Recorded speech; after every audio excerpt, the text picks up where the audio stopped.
Good afternoon, everyone, and welcome to the Green Arrow FPL podcast from Fantasy Football Hub as we come out of another diabolical and biblical week and into game week 9. Firstly, before we start, apologies, we're 18 minutes late. I've had some my headphones have inadvertently packed up about 15 minutes before this stream, so I do apologise.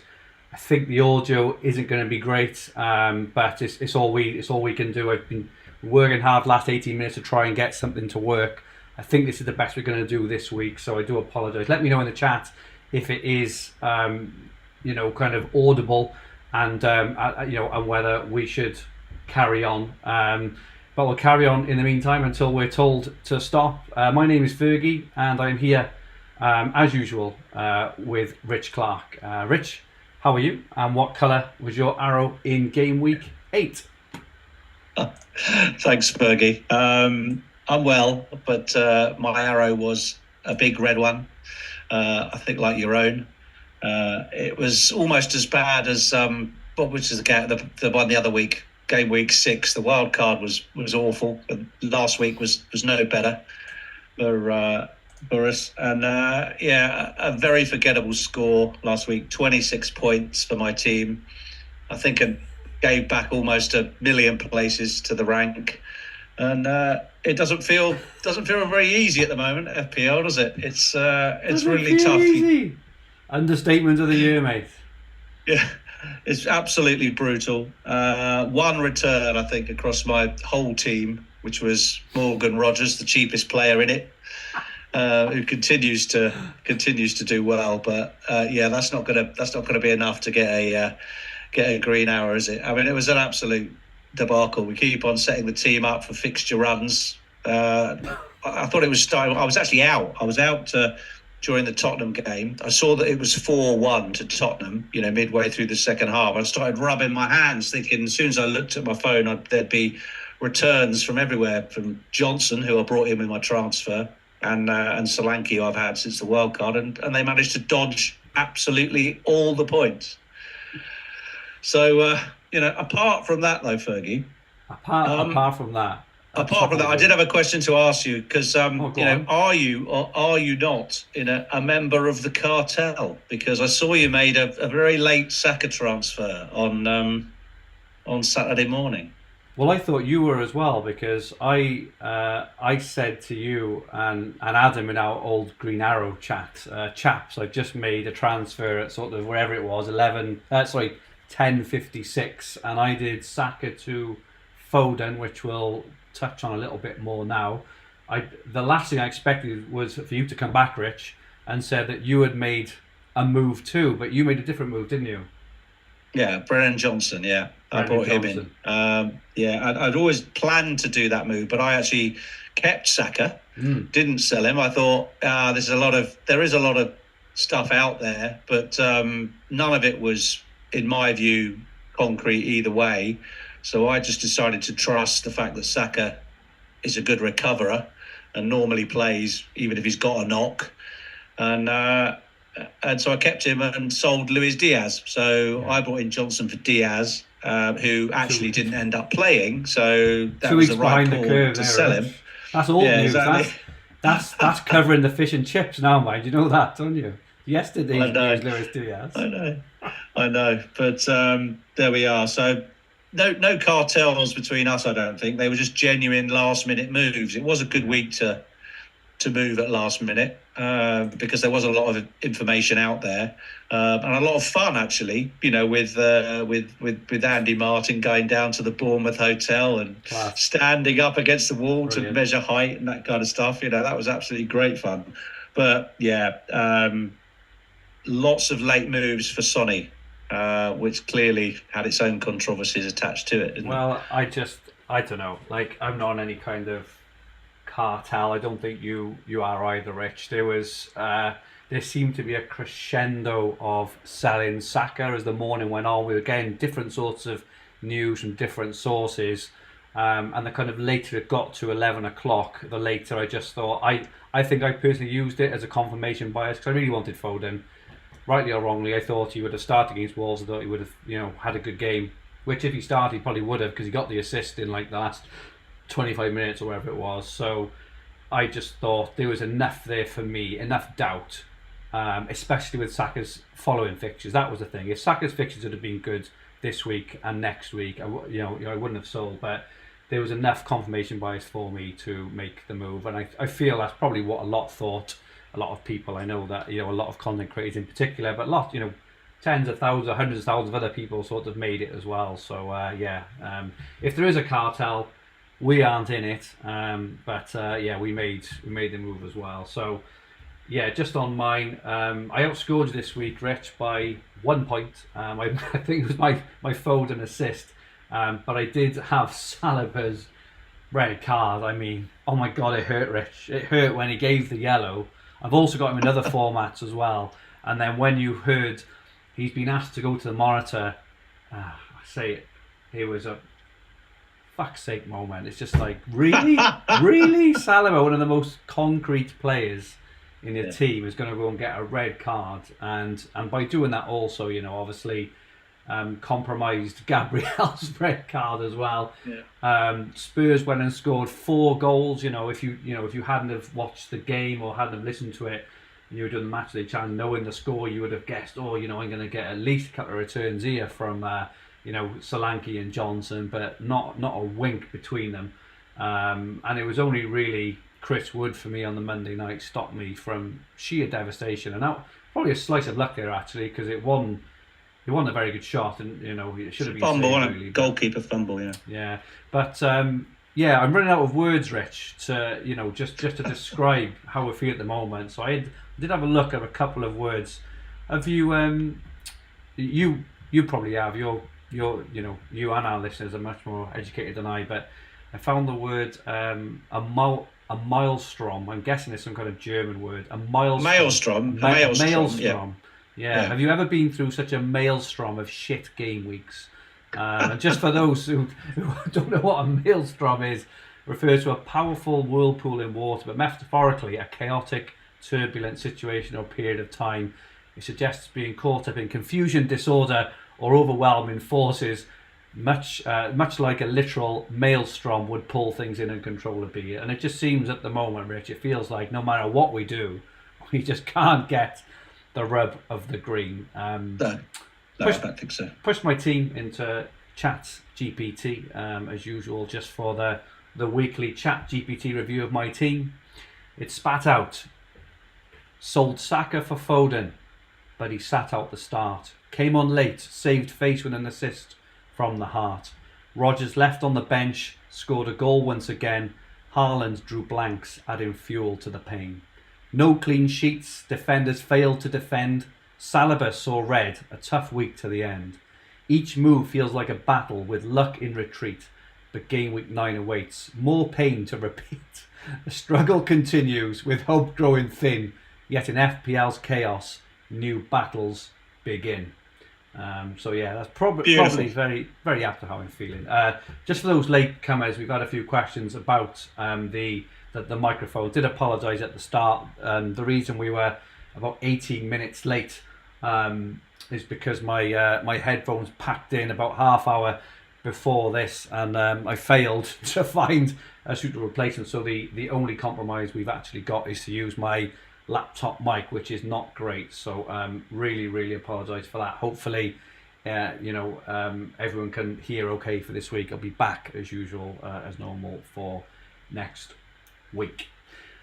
Rich, you wanted to entitle a slide "Bunch of Swingers." I wasn't sure if you were just describing the weekend you've just had, or a weekend you're planning, or whether you want to talk about FPL. But it looks like you want to talk about the premium options and how we're trying to swing from premium to premium, and how at the moment it's just not working. It's not working, mate. It's not working. I don't think I made a transfer until just before game week 4. So take us back to that period, which was just before the first international break. Okay, so we're going back into mid-September. That's when I started making transfers, and I made 3 at once. And I brought in Salah and João Pedro for those fixture runs. So Salah was playing Nottingham Forest at home, Bournemouth at home. João Pedro was playing Ipswich at home, Nottingham Forest at home. You'd think there was a good chance of a return over those couple of fixtures. Salah did in fact get 6 points. He might have got an assist or one goal in one of the games against Bournemouth, but actually it was maybe a clean sheet and an assist he got, something like that. But João Pedro got injured immediately, didn't get anything, and then we wildcarded in game week 6, didn't we? So I just brought in 2 Arsenal defenders, just like you did, but a fixture run that was Leicester at home, Southampton at home, Bournemouth away. Those are possibly 3 of the easiest fixtures you would argue that you'll get in a sequence for a team that's just kept, I think it was 4 clean sheets out of 5 games leading into those fixtures. Against good teams. And actually what happened, they conceded 6 goals across those 3 games. So meaning the defenders only got a point each time, and one of your defenders got sent off. So owning Arsenal defence since the wild card, been an absolute disaster. Solanke comes in on wild card, sequence of Man United, Brighton at home, West Ham at home, 1 assist so far. Semenyo for Southampton at home, Leicester away, 1 goal against Southampton, nothing against Leicester. Trent, 1 assist all season, had him since the start. Dominic Calvert-Lewin, went the other way from you on Wood. He's had Crystal Palace, Newcastle and Ipswich, 3 blanks. We're setting up a team, not just on premiums, but we're setting up a team with assets for fixture runs. Yeah. And it just is not working as a strategy. It's worked for every year that I've ever played FPL in terms of actually being able to get a positive green arrow for your team. We're making logical decisions. We're not making mistakes with the picks that we're making necessarily. They're just not returning at the right times. And looking at the main guys on the screen here, it's very much a question at the moment of which premium or premiums are you on, for the coming week, and what tends to happen is the one that you don't own comes up with a haul. So I haven't owned Palmer when he smashed 4 goals. The only call I've got was Saka just before he got injured, and it just feels like I'm never on the right one. So should we keep on chasing after the guy who's got a nice run of fixtures coming up, or should we just put 2 to 3 in place in our teams and forget about it? Yeah, it's a really good question.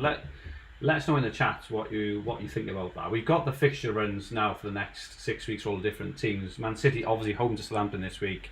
I mean, no matter what we think, right? The vast majority have got Haaland. We're not going without Haaland this week. He's just scored a couple of midweek. After that, they've got a couple of away games. Then they're home to Spurs, away to Liverpool, home to Forest, which are not easy games. So there are question marks there. Spurs away to Palace this week, and then home to Villa, home to Ipswich. Son played really well last week. I'd say he was lucky not to get the assist. He had the goal. He also hit the post. He also could have had an assist, and he came off early as well, didn't he, Son, as well, for like 70 odd minutes as well. So, you going into these fixtures, they look really strong. Chelsea home to Newcastle this week. A couple of tougher ones, I think, away to United, home to Arsenal, and then they go on a really nice run with Palmer.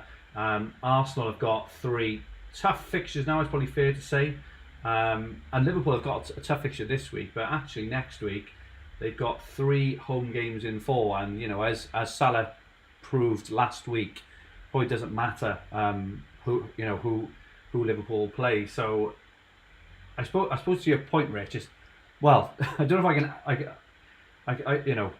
answer your question, but historically, as you said, it's this kind of hop on the hop off premium seems to have worked, but it does feel like sometimes, apart from the start of the season when Haaland was banging against absolutely everyone, that it's pretty random when the premiums are striking at the moment. Yeah. So yeah. What is your thinking of this? This coming next 3 to 4 weeks with those very different fixture runs. What's your plan at the moment? Well, I mean, I've pretty much would look back on the wild card. I've had Saka and Haaland since the beginning of the season. They weren't wild carded in; they were already in my team. But I was all set to probably get Palmer in from game week 12 for Chelsea's run there, and I'll give an update on Palmer later on. But those 3 Saka, Palmer, Haaland are a lot easier to accommodate than if you have Haaland and Salah in there. If you have Haaland and Salah and one other, then it becomes much more difficult. That extra couple of million that you need has to be found from elsewhere across the squad, and it significantly weakens benches or defences or wherever else you've got to find the money. So I don't really like a Haaland, Salah plus one other strategy. As long as you're careful with team value, it should be possible to get Palmer, Saka and Haaland for a long period.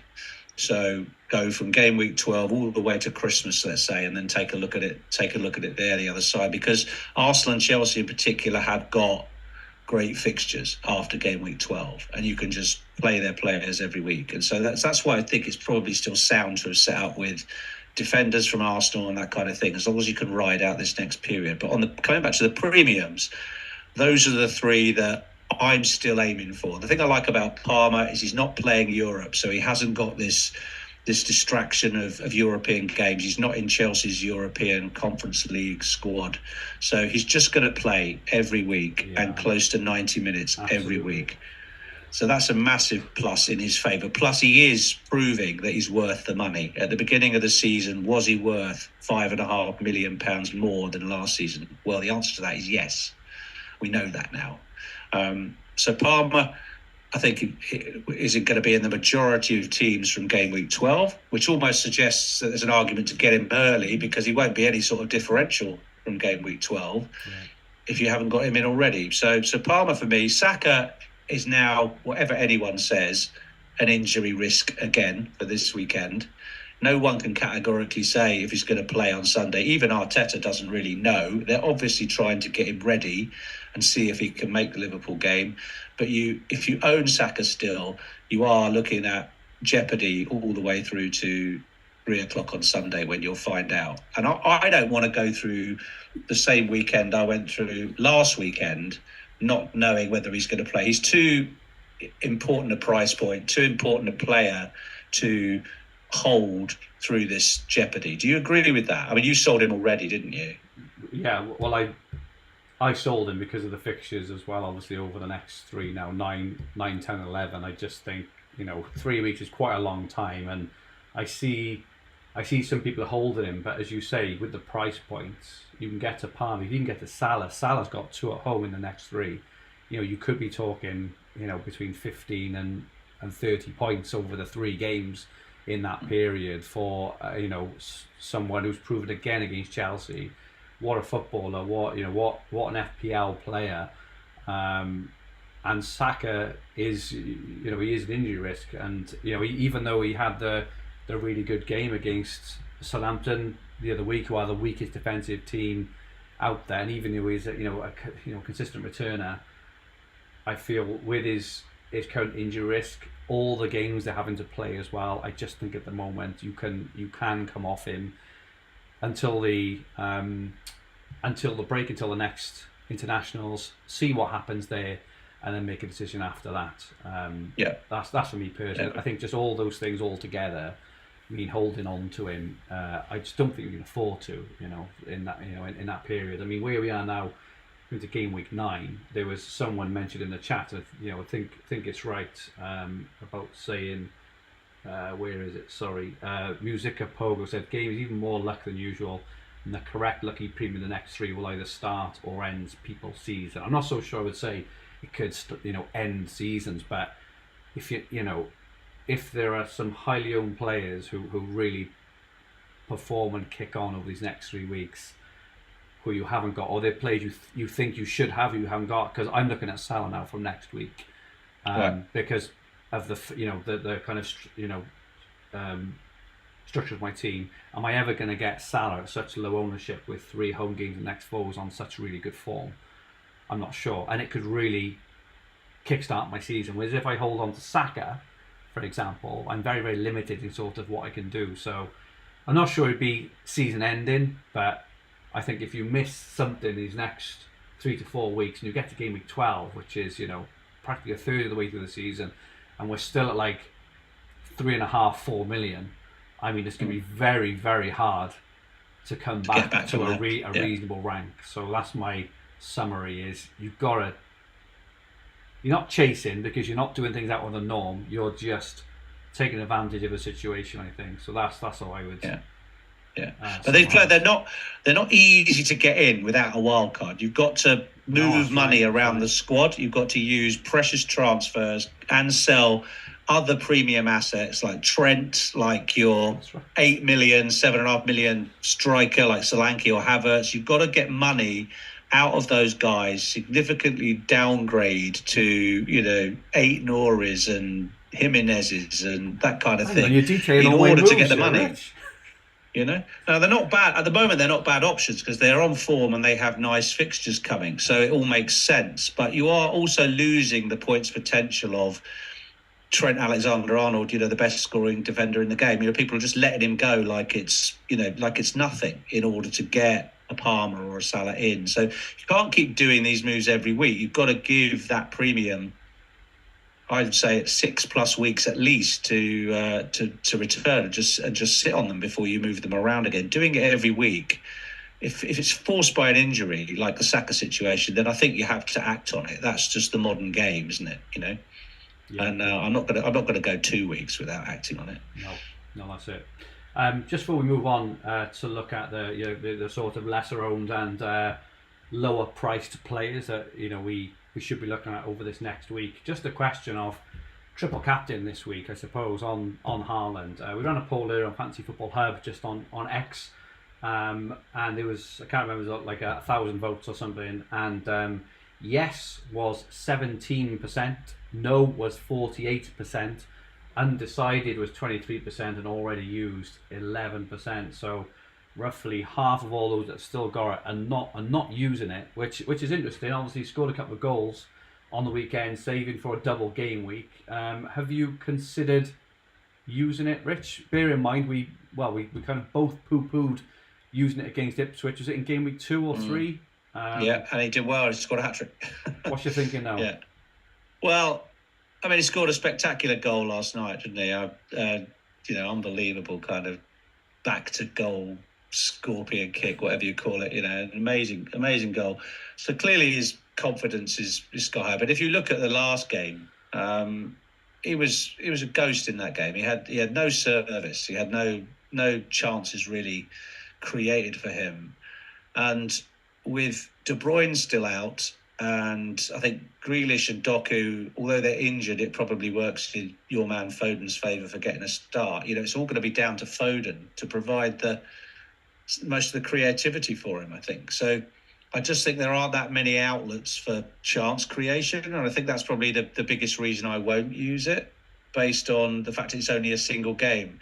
I know about the fact there's only going to be possibly 2 double game weeks this season. Yeah. And with the number of chips we've got to use, like bench boost, free hit, a mystery chip, there may not be a double game week in which to use the triple captain. But there is definitely going to be a game where you fancy a premium player against a struggling side. There will be teams that are playing so badly that they are really the whipping boys. So, a Liverpool or a Chelsea is going to come up against one of those teams, and you can put Salah in, Palmer in. You're going to have an opportunity to use that triple captain, even if it's on the last day of the season, when there's normally a goal rush. So I'm not worried about keeping it. You've still got it to use. I just think that maybe City will get 2 or 3-0 up, and then they'll start protecting players. So if he does get a goal, he may get brought off early in the second half. So I'm personally not going to do it. I'm going to hold on to it. Yeah, How do you feel? I think they got Spurs in the week in the Carabao, and I think, to paraphrase Pep from in this last week, he's probably going to not play his big guns in that one. So I'm not as sure as I usually am that they would bring him off. Interesting comment from FPL Freddy in the chat says, I'm a Saints fan. We have let 18 goals in, but only 4 scored by centre forwards, including a Vardy penalty. We are really poor down our left-hand side with both Grealish and Doku out. That could be good for Guardiola, maybe good for Guardiola owners. And Mikel just says, it's Southampton at home. What are you waiting for? Just play it. It's not that big deal of a chip, anyways. Could be the thing, Rich, which kind of reignites our, if we get that, brace or hat trick with another couple of decent hauls, we could have our rank go into game week 10 in good spirits, or better spirits than we are now. I don't really know, to be honest. I probably not. I'm probably going to save it for a double, I think. As it stands, let us know in the chat what you are going to do this week. Is anyone set on it? Has anyone got a fantastic argument for playing it? I just can't look past saving it for a double. I think even when he hit his hat trick in game week 2 or 3, we said it didn't upset us that much because it was only 17 points, right? Whereas in a double with maybe, especially with a midfielder, with someone like Salah or someone, in a double, or Saka, maybe it's better, even Palmer. Alexander says got 51 points, triple captain in game week 2, so it is a big deal. Joseph says I would rather use it on Salah or Palmer at home to Southampton, and that's kind of what I'm thinking. A little bit more, maybe in a double. Mikel played it game week 2 against Ipswich, so he had it as well. Really, really split on the vote there, as it is on there. So it's tough. I think Palmer. I think I'd rather use it on Palmer or Salah, just for those extra points potential. But we will see. Yeah. I don't know. We haven't seen City do a real, apart from in the Champions League, we haven't seen them give anyone a good hiding in the Premier League yet, have we? So it could be the one. You want to, if you're going to do, you want to catch that 6-0, don't you? Catch the 6-0 win. Catch the four goal haul. Yeah, exactly. If there's any week, we've been eyeing this week up since the opening game week, haven't we? Don't know what to do. Tricky one. We got the fixtures up for all teams now for the next few weeks. Brentford top the ticker, Ipswich at home, Fulham away, Bournemouth at home, Everton away. Some really great fixtures for Brentford, which is why we wildcarded in both Flecken and Wemel. For those who did wildcard in Flecken, Pinnock's looked really, really good over the last couple of weeks too. A couple of goals recently as well. Man United are second. I know you've got your eye potential on the Man United player Rich as well. West Ham away, Chelsea at home, Leicester at home, Ipswich away. Wolves, even though they're away to Brighton, they this week they're still third and second. I'm going to wait a week on Wolves still. Personally, I think away to Brighton is not the best game yet, but from next week home to Palace, I think they'll be incredibly popular. Man City is still there, home to Southampton, away to Bournemouth, away to Brighton, home to Spurs. Right down the bottom, Arsenal's next few are really, really tough. Look at this, Rich. Liverpool at home, Newcastle away, Chelsea away, and we say game week 12 they improve. Forest at home, is not an easy game at the moment. That is a tough game, Forest. So, the Saka out move for me, this is one of the reasons why I didn't really, I didn't hesitate. I made it about 11.56, but I wasn't as nervous as I normally would be with Saka, because you can still expect a couple of Saka returns over these 4 weeks, but obviously for the premium price you want more than sort of 2 in 4. You want to really target the big ones. Chelsea are down there as well, which is why I'm still not massively excited about Palmer. Newcastle home this week is a really good fixture. I do think that. I think United away, Arsenal over those next two are quite tough, and then they improve them with Leicester away in 12. So I know you've got your eye, Rich, on a few players. Do you want to touch on the players? Yeah, I do. Looking at the ones at the top. Brentford. Most people have got Mbermo in at the moment. He has done what we expected him to do. I brought him in game week 4. Got ahead of the curve on that one, and he's been scoring really well. He's also gone up 0.6 million in team value. He's great, but he's not much of a differential for managers now. So adding a second Brentford attacker is a good idea. Wissa looks really good. 5.9 million, so you get him in at a discount. Highly likely to start again after having, I think, 24 minutes off the bench after recovering ahead of schedule last week, and there he is at the front of the slide. Really fancy Wissa, although I think the last time I owned Wissa was on that free hit week in game week 29 when I think Brentford had a player sent off in the first minute or something. Well, we scored about it all went down from there, didn't it? So hopefully we'll go better. for him now. Who was sent really off? like It was the fullback, wasn't it? I think Reguilon. that I brought him in. Sergio I think I Reguilon. brought him in for that week as well. Yeah. And God, which also busted the. And it was like I'm sure it was like a penalty. So it busted the double clean sheet. It got the red card and then busted the double clean sheet as well. Thank you very much, Sergio Reguilon. Unbelievable. Yeah. But that's the last time I had Whistler in my team. Hopefully, again, it's going to go better this time. I mean, I like the look of Garnacho. I think Man United may just be slowly turning the oil tanker around. And he looks like he's got the start now ahead of Diallo. He's looking good, scored in the last game.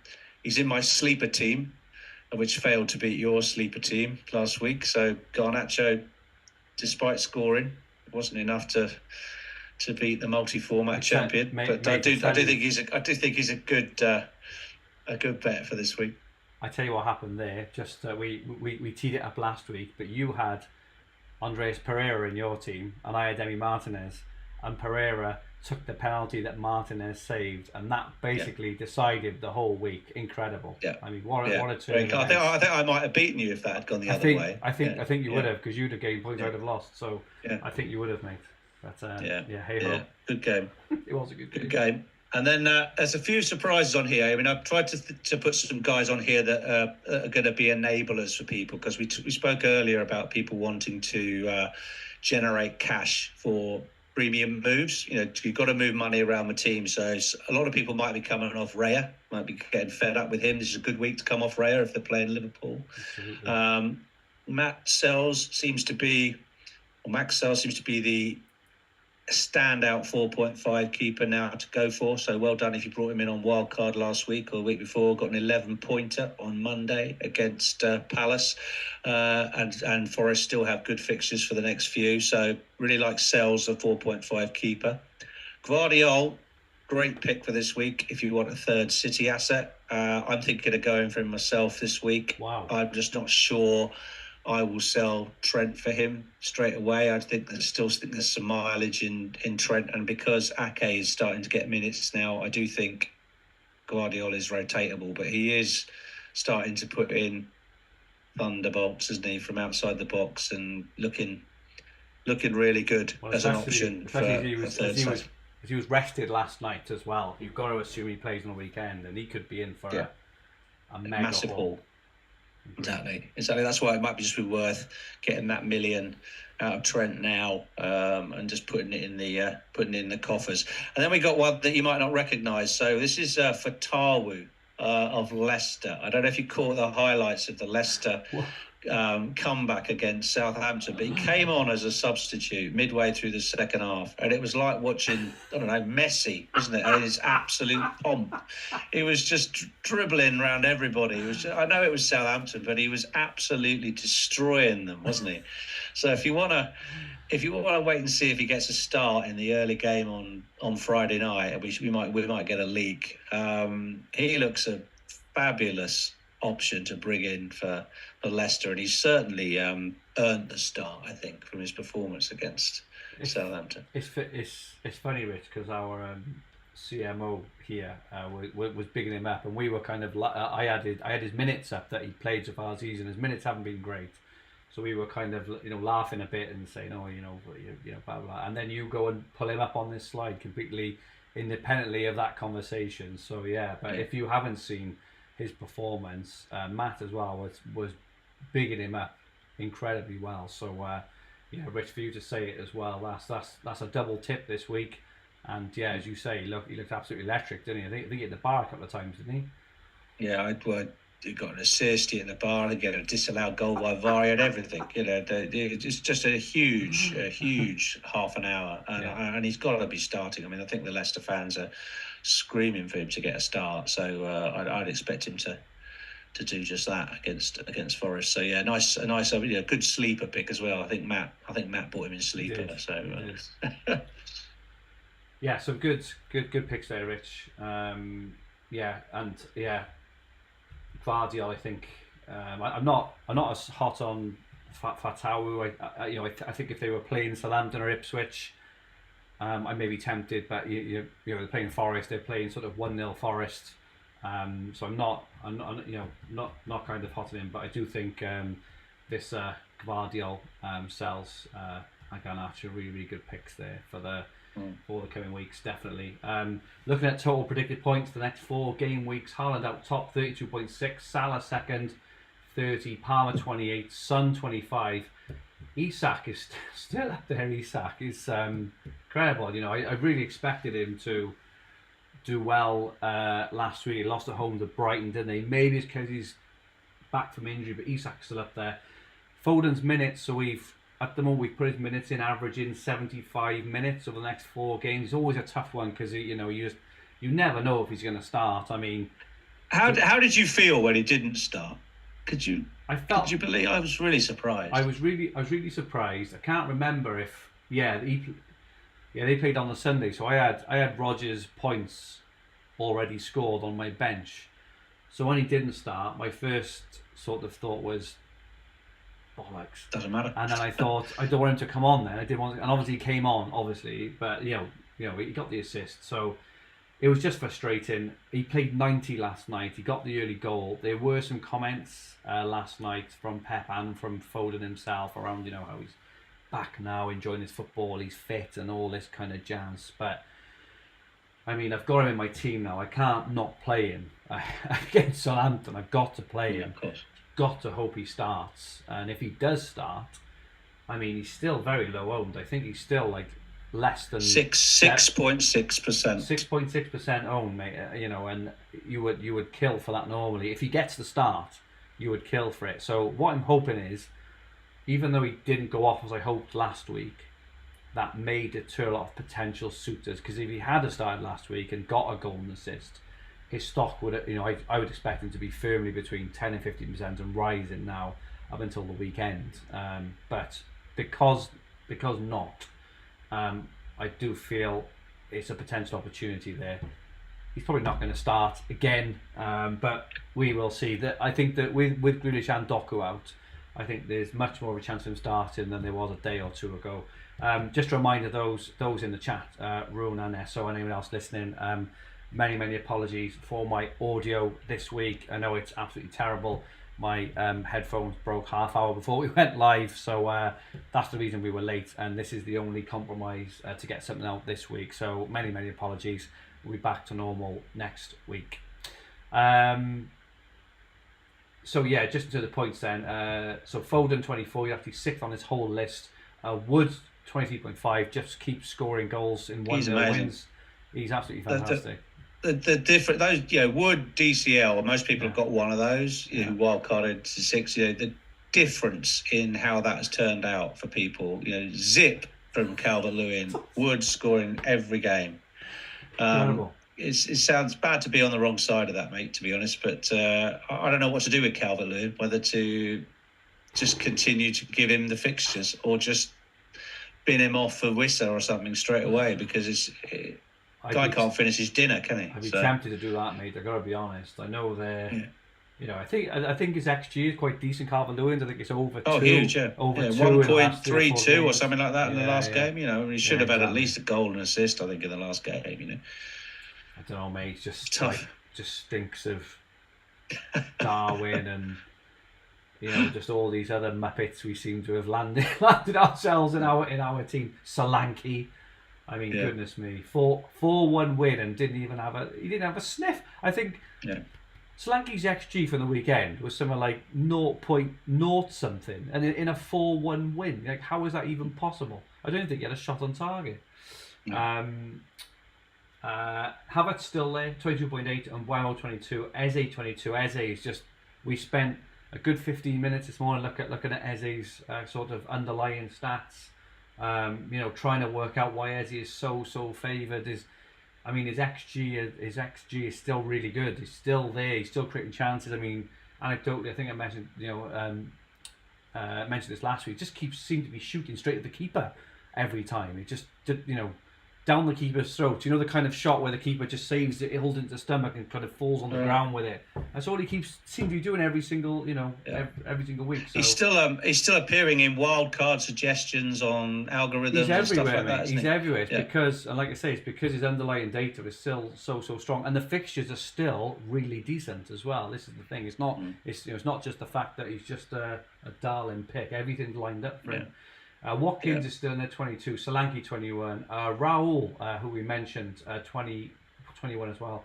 Gordon, Jackson, and then Cunha as we make our way down. Anything stand out there, Rich, or anyone missing who you're surprised with? It's fairly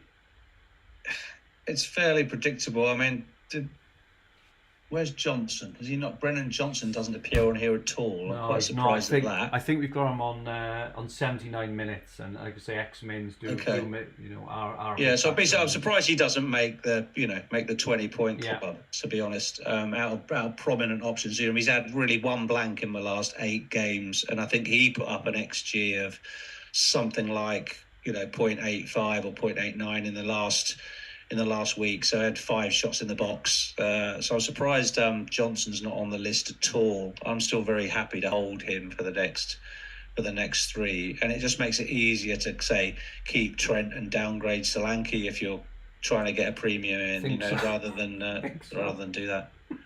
Definitely. And we've had a super chat. I thought I'd turn them off, but we'll answer it quickly. Chris Aso says Eze, Trent, and Raya to either Palmer, Lewis, and Flecken for -4, or Son and Nori for free. I would probably go for the second option, but it's higher upside, isn't it? I think so, especially with the -4. Go for the second one there, Chris. I think we'll go with that. Michaela said Garnacho isn't in this list either. He's probably just underneath. In all fairness, but he doesn't make this cut of the top 20 players for the next 4 game weeks. I do think he's a good pick. I'm just not sure I can trust United, mate. Like every time I've picked a United player in the last 2 or 3 seasons, never done it for me. And FPL Freddy, I thought Visser might be higher, probably due to just coming back. Visser's minutes, I think we've got him at like 79 again. So if you think he is going to come back and play 85, 90 minutes, you can probably bump him up to halfway up that list. I do think Visser's a good pick. I think I don't think I'd be doing like Solanke to Visser this week. Spurs have got Palace, who obviously haven't won all season, but I keep an eye on Visser. I think there is going to be an opportunity to bring him in, and if you've got space in your team, I mean for you, Rich, Calvert-Lewin to Visser to me is a real tempting pick. The fact that it's just the form, the player, the team, the fixtures, but the ownership, Visser as well. If he does go off against a very, very poor Ipswich team who are defending poorly at the moment in the last 2 anyway, real differential for you there, mate. Yeah, I think so. I might go for it, definitely. Got the Hub AI Game Week 9 wildcard team, just to show who AI is looking at over these next few weeks. Flecken and Kelleher in goal as it stands at the moment. FPL have flagged out Alisson indefinitely, which is why Kelleher is in here, I think. I think according to the journalist, they feel he may be back just after the break, Alisson, but as it stands, he's shown in FPL as flagged out, indefinitely. Gvardiol we've mentioned, Lewis, Pinnock, Nori, and Robertson in quite a strong back 5 there, but I think that is a very good back 5 once these next few games. A midfield of Palmer, Son, Eze, Rogers, and Diblin. So taking advantage of the 4.6 playing player. Rogers obviously still only 5.4. It does like Eze. There's a big obvious miss there in Mbuemo, which we did again sort of look at the underlying data, but the AI prefers this structure in terms of having Eze, but having Haaland, Son, Palmer, Gvardiol, Robertson, the same team is pretty good, and then a forward 3 of Haaland, Chris Wood, and Raul Jimenez up front at just 5.7 million. Fulham looking really, really good. Good fixtures coming up as well for Raul. He's another one, Rich, potentially Calvert-Lewin to Raul Jimenez could be a good shout. Everton next, then home to Brentford, who've been quite leaky recently, as we know, being Flecking owners, and then away to Palace. So that's the Habe team at the moment. Pretty decent, I think. Just kind of interesting who it's going for. It's gone for the a trifecta of Haaland, Palmer, and Son. Yeah, I mean, I guess the Saka injury makes that an easier pick, doesn't it, for the AI, and with obviously a view to moving maybe off Son in 3 or 4 weeks' time. So yeah, I mean, I like it. I think it's a good team. It's very strong. Interesting how it's gone for the double City defence. It's not considering that Ake is a threat to Guardiola at all. I'm looking at Guardiola this week as a move off Trent just playing the fixtures. Trent's unlikely to keep a clean sheet, but he could. If that game is a 0-0 draw, exactly, it does happen. You're sitting on, or one of the teams wins it 1-0. I mean, you could see a 1-0 win for Arsenal or Liverpool, can't you? That's a clean sheet for us. Yeah, you just got to hold the players you've got. You've got to do anything. It could be 2 clean sheets. And plus, we've already said, haven't we, that Liverpool then have 3 at home in the next 4 as well. Yeah. So getting rid of Trent Alexander for 1 week. Just seems a bit dark. But I've only got 2 City players, you see. So I'm a little bit behind the. If that Southampton game is a bit of a turkey shoot, then I'm behind the group. Yeah, I love that. So we'll see. But yeah, I generally that's one of the better AI wildcard teams I see. I just don't understand the Eze pick. There's so many good players in midfield that I would challenge that one. Yeah, no, it's fair, mate. It's just the data. Like I say, we do spend a lot of time looking at it and kind of trying to understand. But again, I think he had pretty good XG again on Monday. He just can't hit the back of the net with it. We've got the stats up now ahead of game week 9, just to look at the main protagonists in terms of goals and clean sheets. Chelsea are actually predicted to score the most goals this weekend, which I'm quite surprised, ahead of Man City. But Chelsea comes to Newcastle, 2.36 goals. Man City, 2.19. Villa then against Bournemouth, 1.84. And clean sheets, Man City, unsurprisingly predicted 54% chance of a clean sheet. I'm really surprised City is not higher than that. I am as well. It is based on it is based on data, so I think that maybe just backs up the non-triple captain call. Maybe. Yeah. Brighton, 40% chance of clean sheet against Wolves, and Brentford. Come on, Flecken. 39% chance of a clean sheet at home to Ipswich there. Yeah, Freddie's just put 2.19 for City. That can't be right. That's where I spat out. I'll take a look at that. I'm guessing it should be higher. That's what it says. I will double check that. But yeah, whether that's 2 or 3, it's clear that Haaland and Palmer this week are the fancied picks ahead of Salah, Saka, and maybe Son. What are Spurs? Mind you, Spurs is high, just behind Villa, 1.82. But Palace themselves are at 1.4. You've got to fancy Palace to put 1 or 2 past Spurs. It's probably going to be another Spurs 3-1 win or something like that. No clean sheet in that game, I don't think. Kulusevski, Bentancur and Bissouma getting the goals, while Solanke and Johnson walk over and pat him on the back or something like that. But yeah, and the Arsenal Liverpool, as you'd expect, is incredibly tight. And on all the stats there, can't really call that game, especially with Arsenal without Odegaard, maybe without Saka, definitely without Saliba. It's going to be a tough, old game. I don't think that Gabriel and Saliba haven't. I can't remember the last time they didn't play together, so that is going to be, I think, quite disruptive for Arsenal. Well, I think Calafiore may be out, so it might be a back line of Zinchenko, Kiwior, Gabriel and White. Gabriel, and I'm not even sure White's going to make it either. I'm not sure. I'm not sure who else. White went off half time last night, but apparently it was tactical because he was. Okay. And he had a yellow card. Yeah. It's not going to be full strength at Arsenal defence, so. No. Monkey D just said that Rob T's graphic has Man City's 3.35 projected goal, so maybe that's more like it. Yeah, maybe. I'm not sure. I'm not sure they're the same source though. I think the It's Rob not the T same one source, no. is Spreadex, isn't it? Yeah. This is our own data. There might be a bug in it. It might be 3.19, but yeah. Either way, Haaland is obviously the way to go this week. If you think so. But yeah, he did score a goal like that last season, Rich. I don't know if you remember. It was actually from the other side. I think it's in the Champions League. It came across his body and he dived up with, put his foot up about 10 foot in the air and diverted it into the came down like one of his earlier goals for Man City, I think. Like a Wimbledon serve from about 9 foot, didn't it? Yeah, absolutely. Yeah, incredible athlete, isn't he, for a big lad? He's amazing. Cedric says he thinks Partey may drop into the back four, which I know he's done before. That's the one I heard. Yeah, he started right back at the start of last season, didn't he?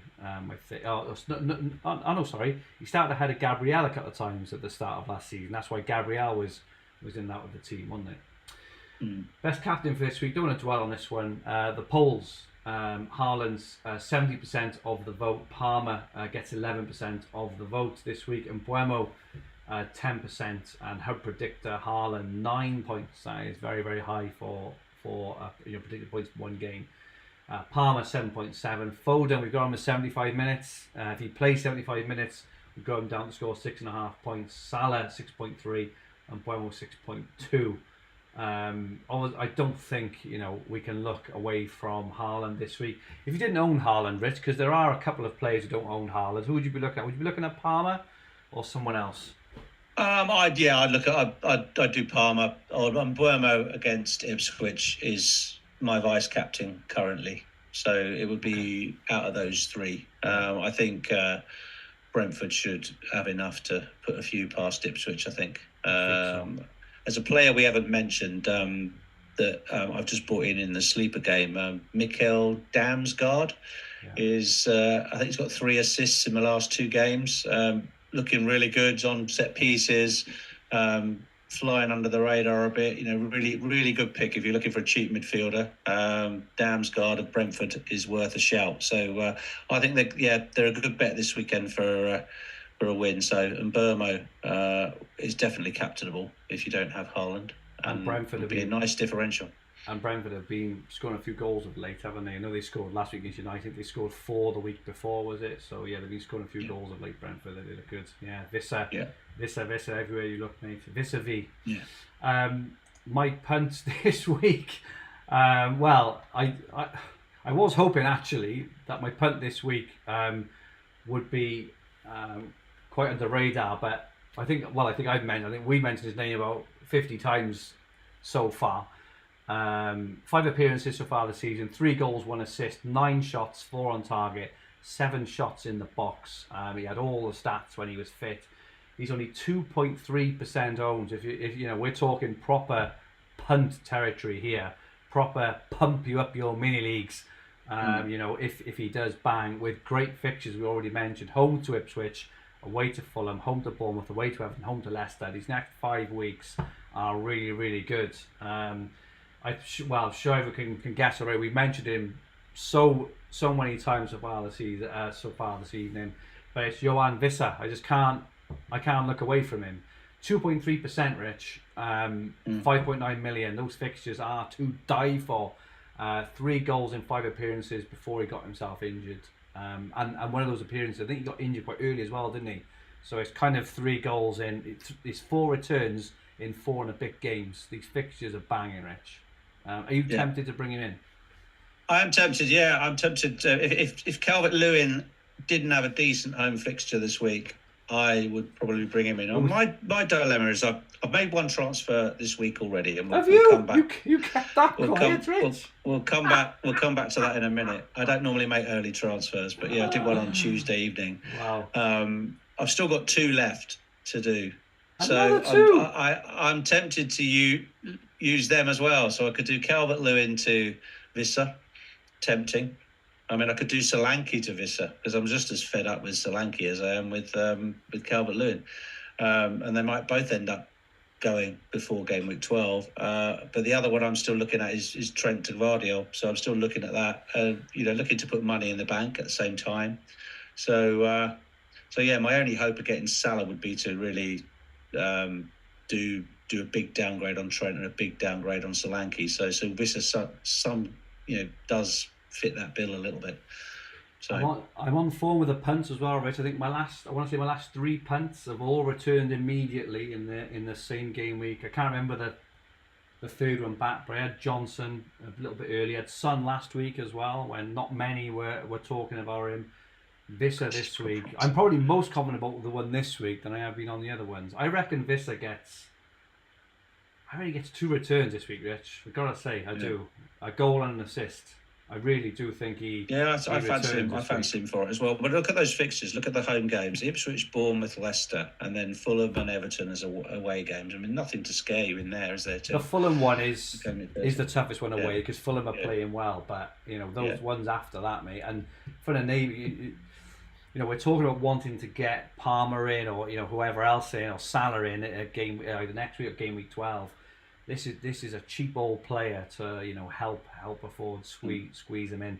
Man says Rich is pushing the boat out, and Ross says Rich is proper on tilt. And Ross also says, "Call that is punty." Mate, I'm confident this week. Well, I was going to say my reputation. I haven't got much of a reputation at all, but I think Vissa this week, bish bash bosh, he is going to double return this week. You can clip it, double return. Game week 9, Johan Vissa. I'll say it now. There we go. Don't disagree. Okay, let's have a quick look at our teams going in. So, this team on screen, Rich, is not correct now because you've made a transfer. Do you want to run us through your team? Yeah. So, going to play the 2 Arsenal boys. I've seen people benching Gabriel against Liverpool, which I think is madness. I think it's fixture proof. So, going to go Raya and Gabriel. Going to give Trent the match as well. So, I know they're playing each other, but I could quite easily see a 0-0 or a 1-0 win to either team. Play them both. Have you got Mikalenko in there for me? I've got Mikalenko on my bench at the moment, and I will play Rico Lewis alongside Trent. So although he's predicted more points than Trent, I wouldn't play Mikalenko over Trent. Yeah, fair enough. I just have him as my sub keeper in case Lewis gets a rest. As my sub defender. I think every time we bench a premium defender, we always end up coming back the week after saying premium's a premium for a reason. So I would never bench Trent. It doesn't matter who he's playing. So the midfield and Burmo, vice captain Rodgers, great fixture at home to Bournemouth and on great form. Brennan Johnson away to Palace. I have sold Saka. I sold him on. Spit your tea out, Fergie. I've sold him on Tuesday night. 5 to midnight. I was in full conversation with our ultras. You're on full tilt, more like, no cartel, but I did consult our membership about moving to Parma early, and I got some good collaboration. I wasn't interested in getting Son because I've got 2 Spurs attackers already, and going for a triple up I just think is insane, given Spurs' ability to be Spurs. So they got the highest XG in the league this season. I know. I got Palmer in on Tuesday for the Newcastle fixture. Good entry point. He's in the team. I'm not going to captain him this week, but I'm glad I've got him. And I just saw in 3 or 4 weeks' time, whenever that is game week 12, the other side of the international break, is it? I can't remember. It is probably. It's almost December. It'd be 11.3 million by then.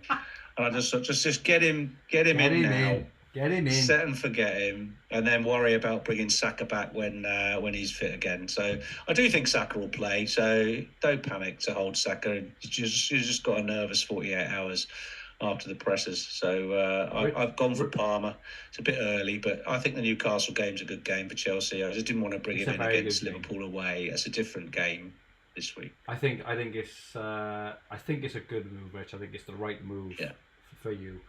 And then the front line, as we've talked about, Solanke, disappointing, very low XG. Calvert-Lewin can't hit a barn door.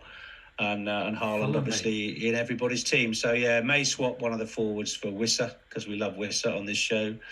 But I'll probably just keep the two in the bank and roll again for 3 transfers again next week because there's nothing wrong with the team once you put Palmer in there. Calvert-Lewin home to Fulham is not a good fixture. I think Fulham have been excellent. I really do. Next week away to Southampton is a decent fixture for Calvert-Lewin, but if Vissa and Palmer bang for you, you are to the moon. Up the road. Magic 69 says Vissa double return, 2 yellow cards. And FF Hub cartel chat. I love that music. That is brilliant. For those who don't know, if you're not an ultra member with Fantasy Football Hub, Rich does have Zoom chats with the ultra members, and it gives a very, very personalised service there. So that's probably what I was referring to. But solid moves there, Rich. Exciting moves. I think they're positive ones. I think if you bang that Vissa one in there as well, I think it's very tempting. Very tempting. I'll stop saying Vissa now because I'm fed up with it. Yeah. Your recommended transfers this week, unbelievably, Rich. Saka to Palmer was one of them. There you go. And the second one, the trusty favourite, Calvert-Lewin to Wood, unsurprisingly, which is again Wood is hard to hide. He's got Leicester this week. I think I can't remember Forest's fixtures off the top of my head, but I think their next 3 are pretty decent. I think they're away to Leicester and then back-to-back home games. They are pretty good. So Wood is still a good option as well. Obviously, Vissa being the lower-owned one. But yeah, Saka to Palmer was recommended to you, Rich. So hard to argue there. Could look at my team going into the week. I've got 2 free transfers. I did use 2 last week in the end to bring in Solanke and Foden last minute. So I've got Flecken and goal home to Ipswich. Really hopeful of a clean sheet, Rich. It'd be lovely, wouldn't it? That a couple of saves as well. A nice 8 or 9 pointer would be good. Making a lot of saves, isn't he? They're just not keeping many clean sheets. He made 9 last week. Yeah, incredible. Lewis, Gabriel, and Trent. So that's the same as you. Just got at the moment. I've got Saliba. I just noticed Greaves is red flagged with 0 points everywhere. So I don't know if he's had an injury. It looks like he might have. He has got a hamstring, mate. But not back till November, end of November. Midfielder Foden, Buemo, Rodgers, and Johnson this week, and then Haaland, Wood, and Solanke up front. So I'm quite happy with that start 11. I got Semenyo first on the bench with Villa. I thought Semenyo looked very good last week against Arsenal. He was quite unlucky, I think, not to get any returns in the end. So if nothing changes, I feel I'm going to go with that 11. I'm going to roll, so that will give me 3 free transfers going into next week. And I was just having a quick look earlier.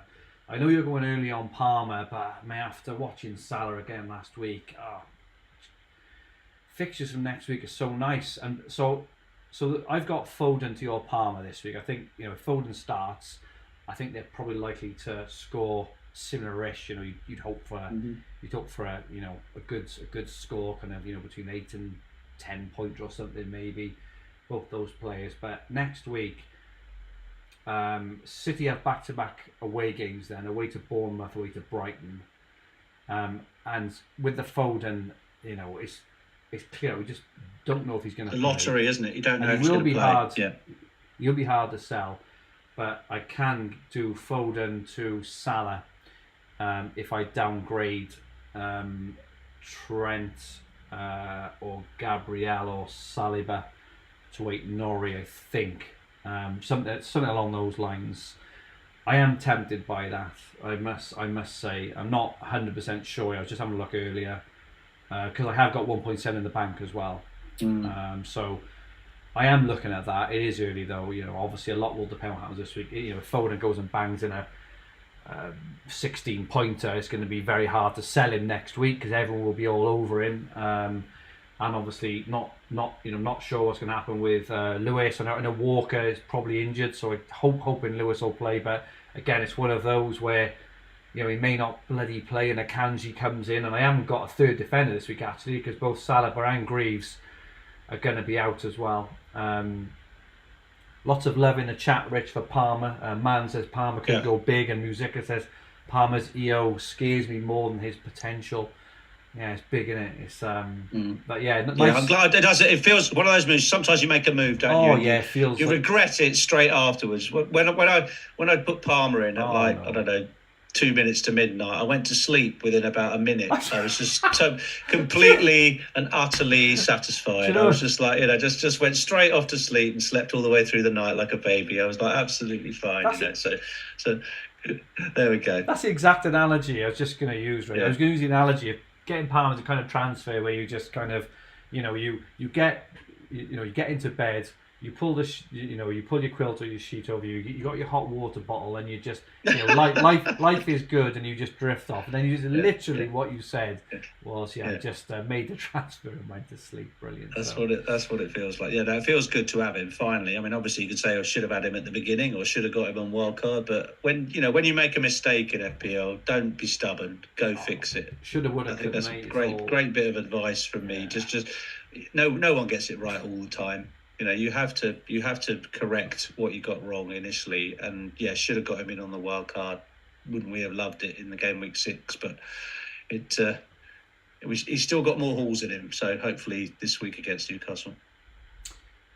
Yeah, after just looking at that, actually, the fact that if Lewis doesn't start. Because he's a risk as well, right? They're always risks. I don't have another defender. I may have a look to see if I can do Saliba to 8 Norrie a week early, just stick him on the bench. I think it probably makes sense. If you're definitely not planning to have 2 Arsenal defenders beyond next week, then you could do Saliba down to 8 Norrie for that run, and that would be a nice move. There's no, if you're purely doing it to get Salah money, and you could always get Palmer instead if you don't want Salah, can't you? Yeah, that's one thing. I don't think that gives me enough to go straight from Foden to Salah next week. I think I'd still be like 0.2 short or something, but I'll work it out anyway. But yeah, again, I go to Palmer, go to Son, whoever, So, but yeah. My recommended transfers this week, is saying bin Foden already, bin him straight to Palmer, Rich. Foden to Palmer, oh god. Yeah. And it's saying Trent to Gvardiol, which is the move you're contemplating. I told you to do. Well. So it's like, oh no. So there we are.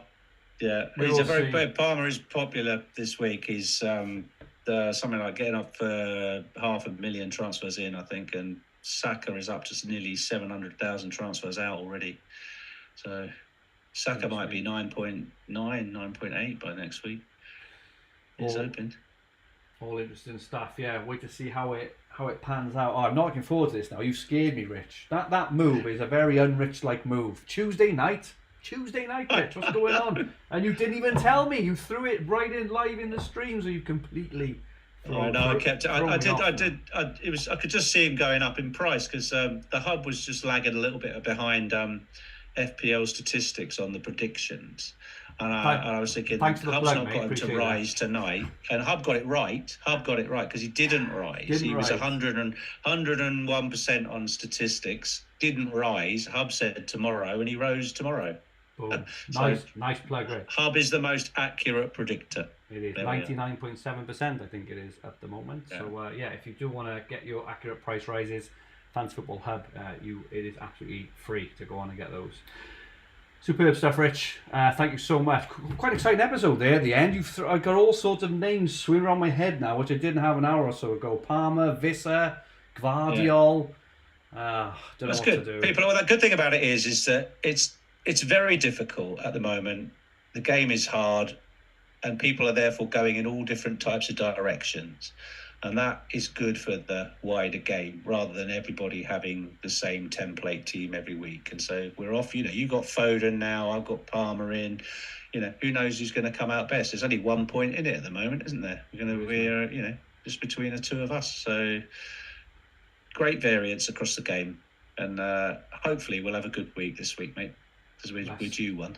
We are. FPL Freddy has just reminded us, actually, don't forget the deadline is just over 24 hours. 6:30 Friday evening. Don't forget. I think it's the first Friday deadline since Gameweek 1, I think, which is incredibly strange. But and there's not another one now for a few weeks, I don't think so. So Rich, thank you so much. That is it from us. Where can people get hold of you, Rich? At Rich Clarke FPL on X. And my handle on Twitter is at @FH_Fergi. Once again, many apologies for the audio this week. My headphones packed up half hour before we start, so we had to rejig the whole tech to try and get something out. So hopefully this has been worthwhile for this week. We'll be back, with normal tech and audio next week. But thank you for putting up with us. I'm having to shout into my laptop. I have to, it's like fantasy football hub into my laptop. Off down to PC World tomorrow. I just get some headphones. So frustrating. Yeah, I wish we should have recorded that, Rich. Where just before we went live, you were talking and I was saying, "Can you hear me?" And you're going, "Yes." And then I change a setting. I go, "You hear me now?" And you're like, "No." And I'm like, "You could hear me. I could hear you." We just couldn't get it working. So this was the only compromise. So thank you so much, everyone, for bearing with us for this week. This podcast and video will be on the Fantasy Football Hub YouTube channel, with the podcast version available on all major podcast platforms. If you like what you watch, please press the like button. Remember to subscribe to the channel in the bottom right-hand corner of the screen. If you enjoyed your listen, please rate the podcast and leave a comment. We would really appreciate it. If you haven't done that yet, if you're a regular watcher or listener and you haven't jumped on and left us a review, we'd really appreciate it. And also, if you use the app, Fantasy Football Hub app, and you haven't rated us yet, please go and rate us in the app. Give us 5 stars, leave a comment, any feedback as well. We're really keen to see how we are doing, and how our platform is doing for you. We'll be back next week. We have changed our usual slot, our time slot, from now onwards. Actually, Rich, thinking about it, the clocks go back on Sunday, so we're not going to be BST anymore. We're going to be GMT, but it's going to be 4:30 every Thursday UK time, 4:30 UK time from now on. So we'll be streaming every Thursday at 4:30 UK time, whatever that is. We will be back next week to preview Game Week 10. In the meantime, we hope you have a fantastic Game Week 9, and may all your arrows be green. Good night, all.